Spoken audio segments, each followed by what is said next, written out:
Yan ang kaganapan dito, oh. Yan, hangin pa, nakalugkog pa. Oh, nakidlat pa. Yan. Yan, oh, nabuksan yun. Siguro nasira ang panara din ng kabila. Then, pupunta tayo dito sa harap ng bahay. Yan. Sabi sa inyo eh. Putol yung aming puno. Nakasarangga tuloy din sa may daan. Kaya kailangan putulin niya. Karang, oh, malaki yan. Malaking puno. Punta naman tayo sa kwarto ng anak niya. Tinan mo. Doon sa likod. Nabagsak ka ng laki ng.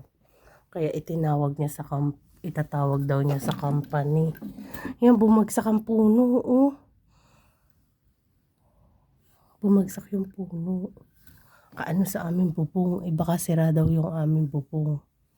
Kaya itatawag niya sa company. Sabi ko sa kanya, gatunay. Oh. Yun yung pinagbiakan. Oh, kita niya ba? Yan. Laki ng punong yan. Punta naman tayo sa kabilang gilid ng bahay doon sa kusina.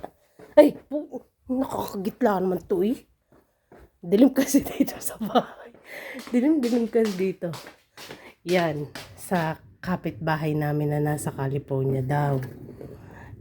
Sabi sa kanya, siya daw muna bahala sa ano. Pero hindi naman niya yan nililinis. Siguro yung puno, baka putulin na rin namin. Pero yung kabilang punong nabuhal, itatawag daw niya sa company.